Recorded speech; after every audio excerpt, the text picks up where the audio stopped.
What y'all doing? Watching some fights for tonight? No, what you doing? That's Caleb. Caleb fight. Caleb playing in Porky. Oh, yeah. Back upstairs. Get that 520. We'll figure it out. Stiffing up his competition. Wow. Shit. Yeah. That's a bad man there right there. Step on him. Houston. That's Houston. That's Houston. He old Houston. That boy, they love him too. They love him. Yo. They love me, and I'm gonna tell y'all some What's shit. up, baby? I love you too, boy. I love you. I don't want no problems. I don't want no problems with the media. Last night. That ain't the show. We just want you to love us more, because we already love you. I know, that's what I'm saying. We just want you to love us more, that's it. Oh, brothers. He loves himself. Juice, man. Because I don't want to follow the media. I'm How much did you win? about $10,000. What? You mean? What were you playing? 100 on hand? 500. You was there, you saw? Al Hammond paid me 2 months for me to get paid $100,000. What you got in there? No, I got a little knot. Lanai? Little knot. Let's start with the tattoos. Can you explain your left arm y'all for ever us, stepped on please? my Well, my left arm, when she pulled out, I really get into all of that. But look, my left arm is very important. I made my first 100,000. Now with Golden Boy with Al Hammond. It's the yen symbol. I beat a Japan, a black Japan, Japanese man. So therefore, I put the yen. And I got lions all over me. I got boxing gloves tatted on me. The cause symbol. I ain't never seen a cause with gloves. The sunrise. Me and my brother used to create a clique back in the days called the Sunrise Gang. It was the guys coming up. And it's crazy. We still coming up to me. However, you know, I got the sunrise. And I got a baby lion on me. The WBC, if you see it. But anyways, off the tattoos, gloves, probably allegiance shit, all kind of stuff. You gotta leave enough room for 3 other belts. Well, I got room. I want my ankles and shit. We're keeping the stress around us. Jemell, yeah. It seems like you and Jamal, you guys are getting known as having like the fiercest. You guys bring that most fierce energy into the ring and intensity. Why do you think that is? This light gotta go. That like I can't even see you. I can't even respect you as a man. I can't even respect you as a man. I gotta look you in your eyes, and if you looking away, I'm done talking to you. Wait, but look at my feet. It's my dad Look at talking. that. But listen, This is before the that. Gorilla Boxing is trying to just now, you know, keep game on the Charlos. We actually been this way. We've been these people. I'm not putting on no front for you. I mean, all I can say is that y'all keep on watching us, and I guess you'll keep liking us. I mean, the ones that wasn't believers, I can see a few non-believers around me right now, and I appreciate them being believers, and all due respect to them. I care for the ones that started with me. You know, I care for the ones that really love me and respect the Charlos and what we've been through. Where do you think you and your brother get that intensity from that you bring into the ring? Where's that come from? Well, my uncle back there, he grew up with my father. He realized father kind of raised us wrong, you know.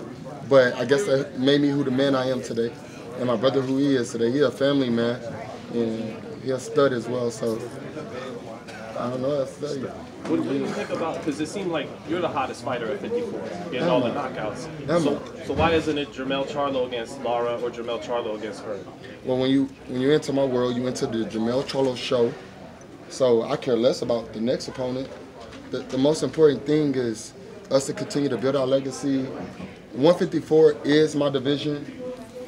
Humble as I could come, I never tell people that this is my division because I'm hungry.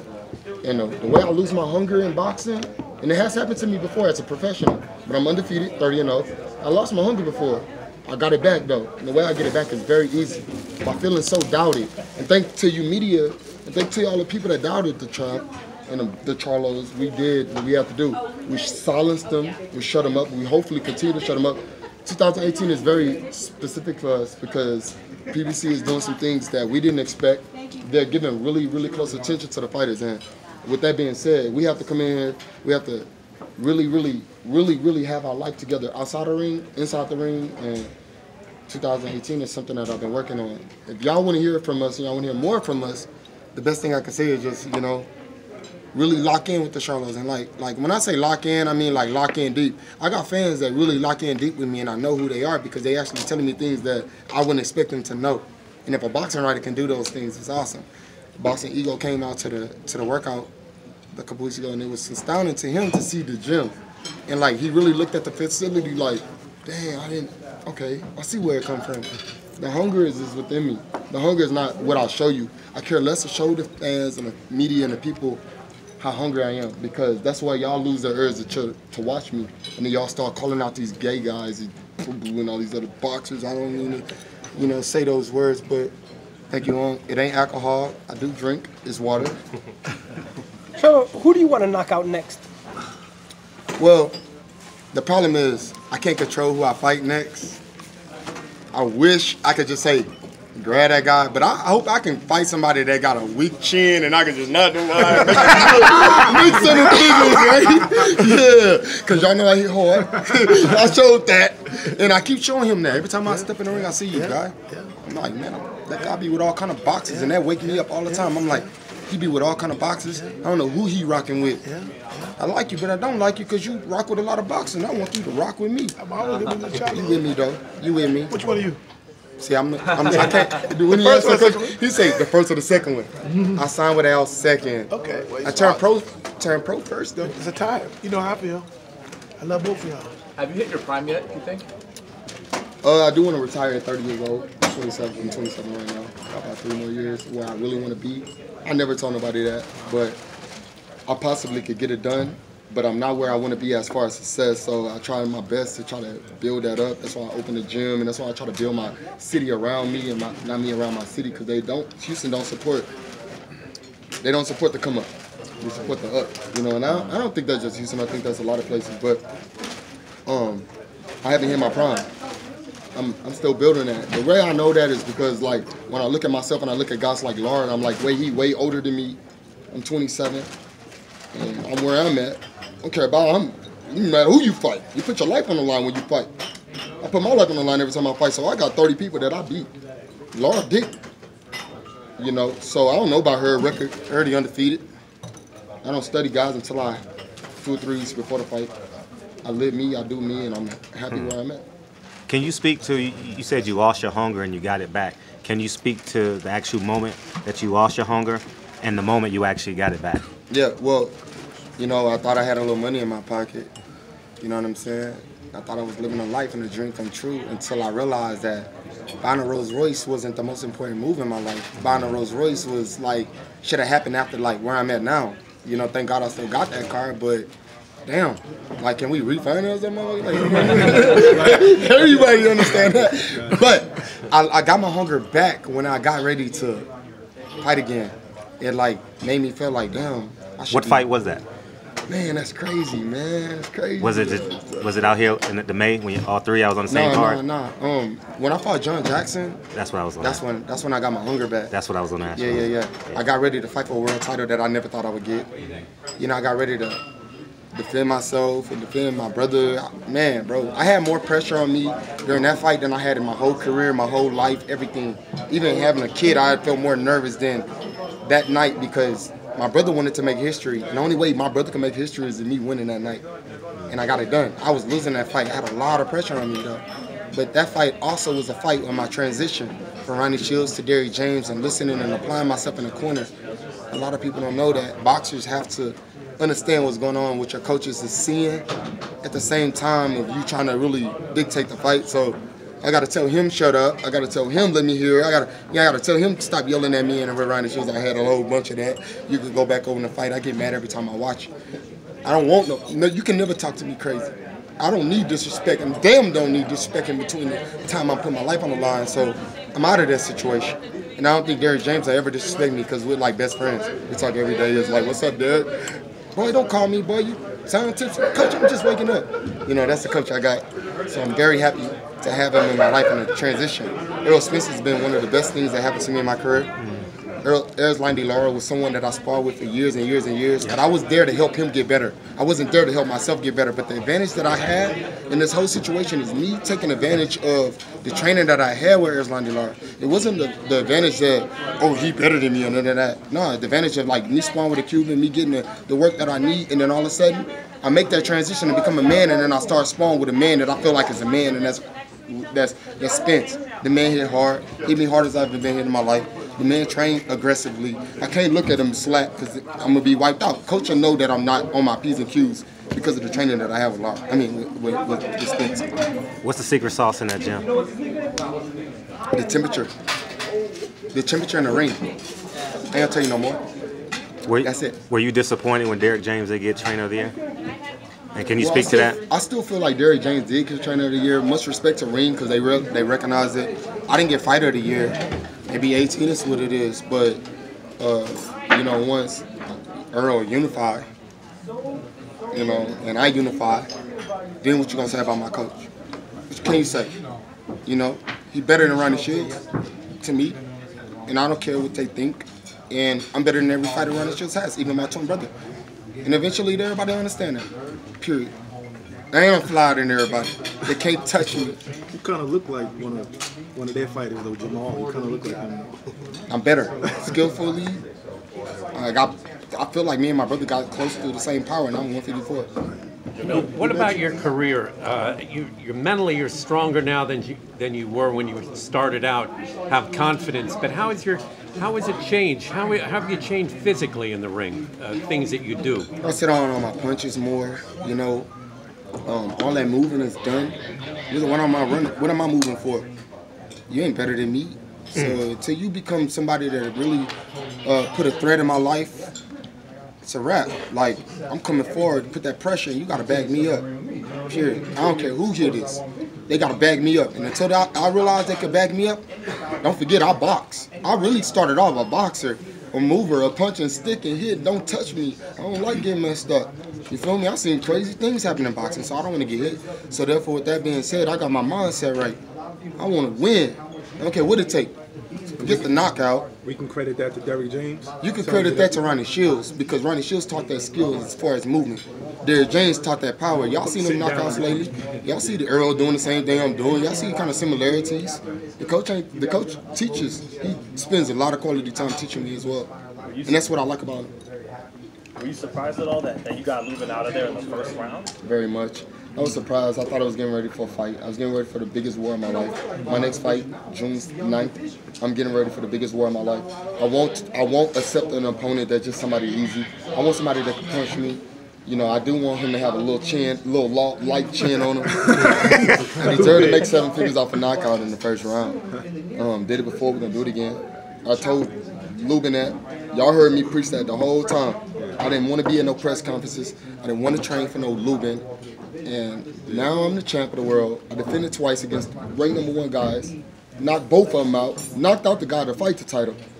You got to either pay me or give me somebody light. What you think, Will? I'm with you Sam? all. I'm with you all. This is Sam. He's always in your ear. I want to hear you talk to me outside the ring. I got you. He gonna hype your ass up though. Oh yeah. If you can understand him, that is, right? Do you think it hurt a little bit that you got him out in one? It made him look like he isn't as good as a challenge as he really was? I don't even like that question. No, I did what I had to do. I did what I had to do. Period. Everybody unexpected that. I didn't expect it. It was a surprise to me. But that let y'all know that I pack a punch. I could barely touch you and do what I did to Lubin. Lubin gonna knock out a lot of guys. He might knock out the next 5 guys. I won't give Lubin we won't give him another rematch until he worked for it. Because I really feel like he didn't deserve that first match. So I had to annihilate him to create that. So for him to get to WBC, if I got it, title contingency, he won't be getting it, period. I don't fight rematches. I ain't had one yet. I heard Von's been running his mouth. He got promotional problems. The man really can't take a punch, and I fought him when I was a kid. So I really want to show Sam Watson that I knock boys out. And I guarantee you they get in the ring when I'm knocking them out. Be honest, Monterosian, I'm practicing the knockout for him. I'm practicing it, I'm making it happen. They better be cool. Stop talking to me, playing with me. Don't say my IQ, don't run your mouth. How long can you stay at 54? Did you feel your body's going up, or do you think you can stay there for a while? Because you and your brother are, yeah, okay. Well, I follow you on Instagram. Yeah. He said, "You okay?" That answered that. I don't play that question. I'm champion at 54. I gotta maintain there. That's where the money at. I move up, I lose my bread. What up? You ready? Oh, you, Tim. Jemell, so if it's 3 years left, what's the main goals before you head out of boxing? It was exciting to see Andre Ward, like, you know, win a tournament, you know. I really want to see if I could do that same thing at 54 and just be like highly recognized as one of the 54-pound champions that did what he had to do, that called out a lot of fighters. I'm not gonna say I'm avoided, but I was kind of avoided by some of the main guys that people thought was the studs, and they never wanted to give me that to me because they knew what it was from the beginning. I asked for that fight before Rosado. They told me, "Oh, you win this fight, you beat Rosado, you gonna fight Canelo." Yeah. And then I ain't fight Canelo, and guess what I did? Me professionally, I wrote up a release myself to Golden Boy, and I sent it to him. It wasn't Al Heyman that said that. It's because they lied to me. They're not bad people. They just lied to me. All my career, I fought people that they thought was gonna beat me. 10-0 and 9 knockouts. How you giving that to somebody that's a world champion now? As I look over my career, I'm upset that they treated me like as if they wanted me to prove myself, and they didn't believe me. But I didn't go to the Olympics. I didn't make it to the Olympics. I turned pro at 17. I definitely have something to prove, but I mean, that's why I ain't with them. Don't you think they didn't make that fight with Canelo because they felt you too dangerous? They didn't. That's their money maker. I wouldn't do it either if I was a promoter. Shit, that's a kid. This one got a twin. Something weird about him. Got a twin. You're a minute apart. Well, what do you think of Canelo as a whole? What do you think of him as a fighter? Because a lot of people don't give him his credit. Some people do. How do you feel about him? I actually give him credit because Canelo throws some monster punches. You know, Canelo can actually. He got speed. People don't even recognize the speed that he actually has. He doesn't have a jab. Y'all people, I got a jab. I draw boys with jabs. My brothers knock guys down with jabs. I knock guys down with jabs. So I don't think Canelo can actually really like take the frustration on just getting punched in me with the jab. Do you think you or your brother eventually get that opportunity down the line? Nah, I don't think it's gonna happen. At all? To be honest with you, I don't even think my brother will fight Triple G. But we're gonna keep calling for it because we want it to happen. So you know, like, you know, you speak it, that should be nah. This political. Is it frustrating being in that position where you can't fight guys? No, they gotta keep. No, I'm good. I'm good every day. I'm happy. No worries. Why am I tripping on? You're intense and pragmatic. Those two things typically don't go together, but you get it. You get it. And what I'm saying, I have thought about everything that I've told you guys. Never made it something that I really feel intentionally is real. You know, and that's what y'all gonna get from the Charlos. I see a lot of people write us and be like, why y'all so thorough with it? I wish they would say why y'all so thorough with it, but why y'all so ignorant and why y'all so stupid? Why y'all so mean and angry? I'm happy as shit. Come on. He's happy. The happiest guy ever. They don't even know my happiness. They don't even know my happiness, but I guess because of who I am, you see, I sound like I wasn't happy right now, even telling them I'm happy. You know, it's weird. I don't come off nice, but I'm a nice person. What do you think of winning the rematch between Canelo and Triple G, and what did you think of the first fight? Canelo will win the rematch. Remember, you asked me a question that was important. That's a breadwinner. And the fucking rematch happened because it was the people that put it together, to me. Because if you fight a stud, bro, we gonna probably got some problems, bro. When we fight a mover, you know, you fight somebody strong, he got chances to work on that throughout the training process. Me, for instance, you can't train against that because I'm gonna box your ass, I'm gonna punch your ass, I'm gonna do everything. Triple G, we know we ain't seen him do this yet. What did my brother put him on his feet? Your brother's supposed to be fighting for a mandatory in WBC. You still think he won't get the winner of that, even though he'll be mandatory? Yeah. The way things are going, man, this water tastes like some minute. They're trying to calm it down. They're trying to calm it down or some shit. You got some loot, some lemons or something. So if everyone keeps ducking you and Jemell, how you guys get to the pay-per-view level? Or is that even important to get to pay-per-view? You know, I'd rather boxing not even have pay-per-view. You know, boxing don't deserve pay-per-view because it's not about money. Pay them guys like you pay them guys if they was getting pay-per-view. You know, stop all that. Oh, we hoping this. That stresses the fighter up. To me, Floyd had a lot of stress in his career because of the fact that he wanted to sell out shows. He wanted to get pay-per-view. Floyd really didn't have to do that because he really is Floyd Mayweather. You know what I mean? And much respect to him because he's the money man. And they have to respect him at the end of the day. And so, what if you take the stress on giving your family tickets and giving your, you know, worry about pay-per-view buys and stuff like that? Pay me without even having to worry about that. Thank God I have the right manager in my life. I don't got to worry about how much money I make. All I know is every time I fight it went up. And what y'all see ain't what I get, period. And y'all don't worry about what I get because I get money through all kind of ways, sponsor, all kind of stuff. You know, I'm doing a great job at what I do. June 9th, you're in LA on the undercard of Wheel Santa Cruz. That's home for me. I was about to. Can I ask the question, man? Damn! I was just about to say, will LA be? I follow you. Raheem Radio at? Radio Raheem. I don't know his damn name. Will LA be a new? I was gonna ask you. Will LA be? I know you have a home in the hills. You have your beautiful cars. I see you sometimes driving. Will LA You be? saw me? You live in I live in LA. Yes. Oh, so you saw me driving around? Yeah, I see you driving around. Yeah, you and your partners. Yeah, I see. So what I want to ask you was, that's awesome. will LA be your new home? LA is home for me. In terms of fighting, I'm sorry. Well, no. I reside in Houston. I own a gym in Houston. I have a kid in Houston. Everything is in my house in Houston. So LA is not home for me. I'm recording a TV show. I kind of jumped into the second world of my life, and that's called entertainment still as well. The second atmosphere in my life is boxing, period. So I opened a gym. But the next chapter to my life is entertainment. So some type of way, playing a movie. Victoria's Secret did it. I think I could do it better. You know, I'm a twin. I'm young. You know, God did it for me. However, I'm gonna continue to try to do what I can. But I do have a show I'm recording right now. So reality show? Yeah, reality show that's about boxing. So I hope you guys tune into that.